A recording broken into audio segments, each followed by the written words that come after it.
Selamat siang semuanya.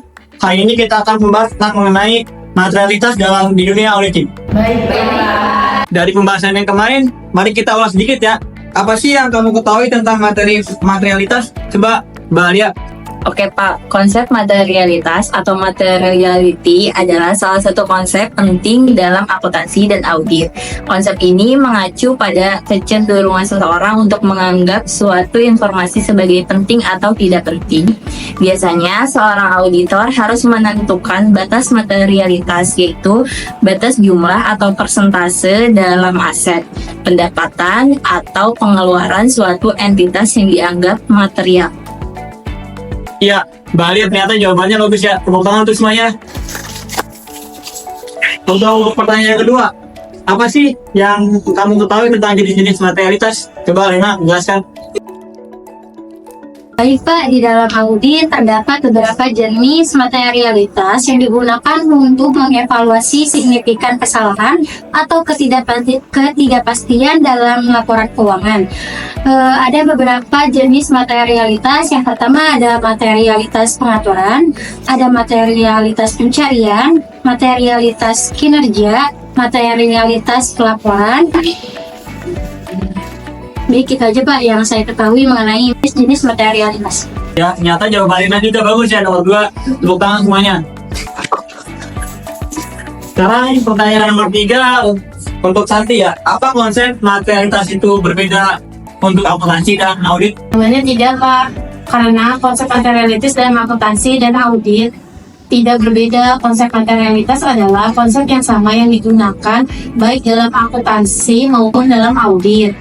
Dalam akuntansi, materialitas digunakan untuk menentukan apakah suatu informasi dalam laporan keuangan memiliki pengaruh yang signifikan pada keputusan penggunaan laporan keuangan. Sedangkan dalam audit, materialitas digunakan untuk menentukan apakah kesalahan atau ketidakakuratan dalam laporan keuangan dapat memengaruhi keputusan penggunaan laporan keuangan. Oleh karena itu, para akuntan dan auditor harus memenuhi dan menerapkan konsep materialitas dengan tepat dalam pekerjaan mereka. Jawaban Santi juga ternyata bagus, tepuk tangan. Sekarang nomor 4, apa konsep materialitas? Untuk Mbak Oli, coba jelaskan. Pak, saya akan menjawab pertanyaan tujuan konsep materialitas. Konsep materiality adalah konsep penting dalam akuntansi dan audit. Tujuan utama dari konsep materiality adalah untuk memastikan bahwa laporan keuangan yang dihasilkan oleh sebuah perusahaan adalah akurat, andal, dan relevan bagi pengguna laporan keuangan. Oke, jawabannya cukup sempurna. Tepuk tangan semuanya. Sekarang pertanyaan nomor 5 untuk Bang Firdaus. Apa prinsip materialitas? Coba jelaskan. Beberapa prinsip materialitas, yaitu yang pertama ada materialitas kualitatif. Prinsip materialitas kualitatif menyatakan bahwa informasi keuangan harus dicatat atau dilaporkan dalam laporan keuangan jika informasi tersebut dapat mempengaruhi pengambilan keputusan oleh para pengguna laporan keuangan. Yang kedua ada materialitas kuantitatif. Prinsip materialitas kuantitatif menyatakan bahwa informasi keuangan harus dicatat atau dilaporkan dalam laporan keuangan. Yang ketiga ada materialitas relatif. Prinsip materialitas relatif menyatakan bahwa pengukuran materialitas harus relatif terhadap ukuran dan kompleksitas perusahaan. Yang selanjutnya ada materialitas dalam konteks waktu. Prinsip materialitas dalam konteks waktu menyatakan bahwa informasi keuangan harus dicatat atau dilaporkan dalam laporan keuangan. Yang terakhir ada materialitas dalam konteks keseluruhan. Prinsip materialitas dalam konteks keseluruhan menyatakan bahwa informasi keuangan harus dicatat atau dilaporkan dalam laporan keuangan. Oke, jawabannya ternyata benar sekali.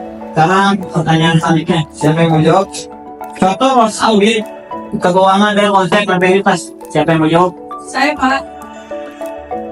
Silakan. Saya akan jawab, Pak.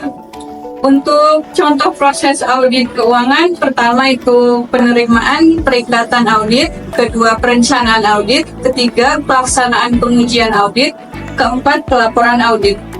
Kalau untuk contoh materialitas, pertama kesalahan persediaan, kedua penyelesaian hukum, ketiga pengakuan pendapatan, keempat metode penyusutan, kelima kewajiban pajak, keenam tunjangan karyawan.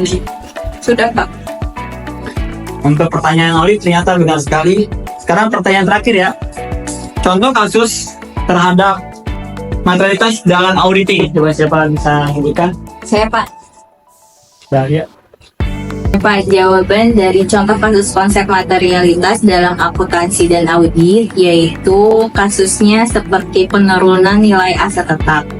Maksudnya seperti sebuah perusahaan properti memiliki aset tetap berupa gedung senilai 50 miliar. Setelah melakukan penilaian atas nilai wajar aset tersebut, perusahaan menemukan bahwa nilai wajar aset tersebut turun menjadi 40 miliar. Penurunan nilai tersebut disebabkan oleh penurunan harga properti di pasar. Setelah melakukan pertimbangan, perusahaan memutuskan untuk menurunkan nilai aset tetap tersebut di dalam laporan keuangannya.